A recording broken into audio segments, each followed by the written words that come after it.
Hi friends, நாம் இன்றைக்கி என்ன வீடியோ பார்க்க போகிறோம் அப்படின்னா 30 நாளில் 500 ரூபாய் சேமிப்பது எப்படி அப்படின்ற வீடியோ தான் நாம் இன்றைக்கி பார்க்க போகிறோம். அதாவது இன்றைக்கி இருக்க காலகட்டத்தில் சேமிப்புன்றது எவ்வளோ முக்கியம் அப்படின்றது இப்போ எல்லாத்துக்குமே நல்லா தெரிஞ்சிருக்குன்னு நினைக்கிறேன்.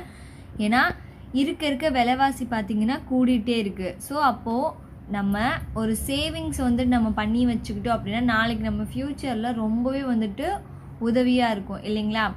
ஒரு 500 ரூபான்றது ஒரு சின்ன விஷயமா இருக்கலாம், ஆனால் அது எல்லாத்துக்குமே, அதாவது எல்லாருக்குமே ஒரு சின்ன விஷயமா இருக்குன்றது கிடையாது இல்லையா. ஒரு சில பேர்த்துக்கு அது 500 ரூபாய் அப்படின்றது ஒரு பெரிய சேமிப்பாகவே இருக்கலாம். நம்ம சின்னதுலேருந்து ஸ்டார்ட் பண்ணலாம். ஒரு சின்னதுலேருந்து ஸ்டார்ட் பண்ணுறப்ப போக போக நமக்கு ஒரு பெரிய அமௌண்ட்டாக இருக்கலாம் இல்லைங்களா. முதல்ல நம்ம 30 நாள் 500 ரூபாய் எப்படி சேமிக்கன்னு தெரிஞ்சுக்கிறதுக்கு முன்னாடி ஒரு 4 ரூல்ஸ் இருக்குது. அந்த 4 ரூல்ஸை நம்ம ஃபாலோ பண்ணோம் அப்படின்னா கண்டிப்பாக நம்மளால் சேமிக்க முடியும்.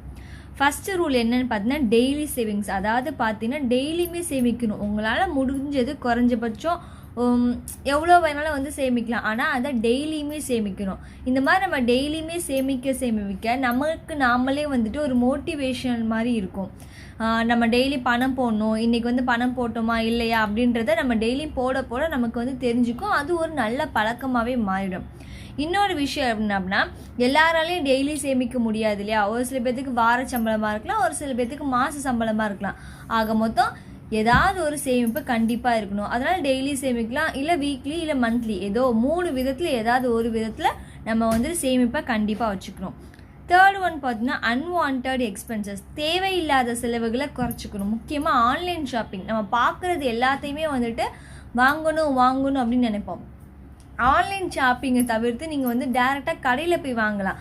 ஏன் நான் கடையில் போய் வாங்கணும்னு சொல்கிறேன் அப்படின்னா, ஆன்லைனில் பார்த்தீங்கன்னா நம்ம மனசுக்கு பிடிச்சிருக்கும், டக்குன்னு வாங்கிடுவோம். ஆனால் கடைக்கு போய் வாங்குறப்போ இதை இவ்வளோ விலை கொடுத்து வாங்கணுமா அப்படின்ற தாட் நமக்குள்ளே வந்துடும். ஸோ அது தேவையில்லையா அப்படின்றது உங்களுக்கே புரிஞ்சிடும்.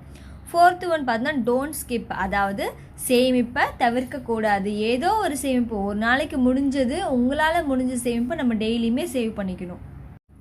இந்த மாதிரி நான் ஒரு சாட் போட்டு வச்சுருக்கேன் பாருங்கள். இதுதான் நம்ம டெய்லியுமே சேமிக்க போகிறோம். அதாவது 30 டேஸை நம்ம ஃபாலோ பண்ண போகிறோம். சரிங்களா. நான் ஏன் இப்படி 5 பிரித்து வச்சுருக்கேன் அப்படின்னா, நம்மளால் முடிஞ்ச ஒரு அமௌண்ட் இந்த மாதிரி பிரித்து போட்டோம் அப்படின்னா சீக்கிரமாக நம்ம சேமிச்சிடலாம். அது மட்டும் இல்லாமல் இந்த மாதிரி சேமிக்கிறப்போ நமக்கு கொஞ்சம் ஈஸியாக இருக்கும்.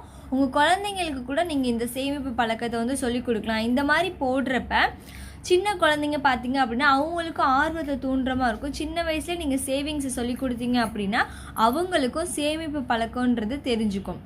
இப்போ பார்த்தீங்க அப்படின்னா ஃபர்ஸ்ட் டே பார்த்தீங்கன்னா 25 ரூபா அப்படி நான் போட்டிருக்கேன். செகண்ட் டே 15 ரூபா, தேர்ட் டே 10 ரூபா, ஃபோர்த் டே பார்த்தீங்கன்னா 30 ரூபா, ஃபிஃப்த் டே 5 ரூபா. இந்த மாதிரி டெய்லி ஒவ்வொரு நாளைக்கு ஒவ்வொரு அமௌண்ட்டுன்னு நான் பிரித்து போட்டு வச்சுருக்கேன். இதில் நீங்கள் கேல்குலேட் பார்த்தீங்க அப்படின்னா 25 டேஸ் வரும். சரிங்களா. 25 டேஸ் வரும். நான் ஏன் 30 டேஸ்க்கு போட்டிருக்கேன் அப்படின்னா, நம்ம 25 டேஸ்ன்றதை நம்ம ஃபாலோ பண்ண மாட்டோம் இல்லைங்களா. அப்போ நம்ம 30 டேஸ்ன்னு போடுறப்ப நமக்கு கொஞ்சம் ஈஸியாக இருக்கும். இப்போ உங்ககிட்ட ஒரு 10 ரூபா கிடைக்குதுன்னு வச்சுக்கோங்க. 10 ரூபா அந்த நாளில் கிடைக்குது அப்படின்னா நீங்கள் 10 ரூபா போட்டிங்க. இன்றைக்கான நாள் 10 ரூபா. ஸோ 10 ரூபா உங்ககிட்ட இருக்கிறப்போ நீங்கள் 10 ரூபா சேமிச்சிட்டிங்க அப்படின்னா அந்த 10 ரூபாயில் பார்த்தீங்கன்னா ஒரு டிக் போட்டுக்கோங்க. இன்றைக்கான சேவிங்ஸ் 10 ரூபா நம்ம பண்ணிட்டோம் அப்படின்னு. ஸோ அடுத்த நாள் பார்த்தீங்க அப்படின்னா உங்களுக்கு ஒரு 5 ரூபாய் கிடைக்கிது அப்படின்னா அந்த 5 ரூபா டிக் பண்ணிக்கோங்க. உங்களுக்கு எந்தெந்த டேஸில் எவ்வளோ அமௌண்ட்டு கிடைக்குதோ அந்த அமௌண்ட்டை பார்த்தீங்க அப்படின்னா நீங்கள் ஒவ்வொரு நாளும் டிக் பண்ணிட்டு வர்றப்போ நமக்கு பார்த்தீங்க அப்படின்னா இந்த காலம் ஃபுல்லாக நம்ம சேமிச்சிருவோம் இல்லைங்களா. பாக்கி 5 டேஸ் பார்த்தீங்க அப்படின்னா நீங்கள் ஒரு 10 ரூபா சேர்த்திங்கனாலே போதும். ஸோ மொத்தம் ஓவரால் பார்த்தீங்க அப்படின்னா நமக்கு 25 டேஸ் தான். அதாவது நான் 30 டேஸ்னு போட்டிருக்கேன், ஆனால் காலம்ல 25 டேஸ் தான் இருக்கும். இப்போ 30 டேஸில் பார்த்தீங்கன்னா நமக்கு எவ்வளோ கிடைக்கிது அப்படின்னா 500 ருபி. இந்த காலத்துக்குள்ளே உங்கள் அமௌண்ட் எவ்வளோ கிடைக்குதோ, ஒரு நாளைக்கு 5 ரூபாய் கிடைக்கலாம், இல்லை 10 ரூபாய் கிடைக்கலாம், எவ்வளோ கிடைக்குதோ அந்த மாதிரி நீங்கள் போடுறப்போ உங்களுக்கு மந்த்லி 500 சேவ் பண்ண ஈஸியாக இருக்கும். இது ஒரு சில்லற மாதிரி நினச்சிக்கலாம், இல்லை எப்படி வேணால் நம்ம சேமிச்சுக்கலாம். ஆக மொத்தம் சேமிக்கணும். சேமிப்பு வாழ்க்கையில் ரொம்ப ரொம்ப முக்கியமான ஒரு விஷயம். பெரிய பெரிய அமௌண்ட்டு தான் சேமிக்கணும்னு கிடையாது. சின்ன சின்ன அமௌண்ட்லேருந்து கூட நம்ம ஸ்டார்ட் பண்ணலாம். சிறு துளி தான் பெருவெள்ளம். நான் வந்து ரொம்ப நாளாக பார்த்தீங்கன்னா வீடியோஸ் வந்து போடல. ஏன்னா நான் கொஞ்சம் கிளாஸ்க்கு போய்கிட்டு கொஞ்சம் டைலரிங்கில் வந்து ரொம்பவே வந்து பிஸி ஆகிட்டேன். அதனால தான் என்னால் கண்டினியூவாக வீடியோஸ் வந்து போட முடியல. இதுக்கப்புறம் பார்த்தீங்க அப்படின்னா நான் ரெகுலராக வந்து வீடியோஸ் போட்டுருவேன். ஸோ இந்த வீடியோ உங்களுக்கு பிடிச்சிருந்தா லைக் பண்ணுங்கள், கமெண்ட் பண்ணுங்கள், உங்கள் ஃப்ரெண்ட்ஸ் அண்ட் ஃபேமிலிக்கும் ஷேர் பண்ணுங்கள்.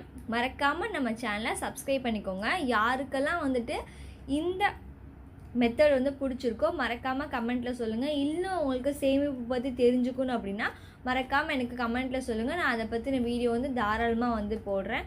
தேங்க்ஸ் ஃபார் வாட்சிங் ஃப்ரெண்ட்ஸ்.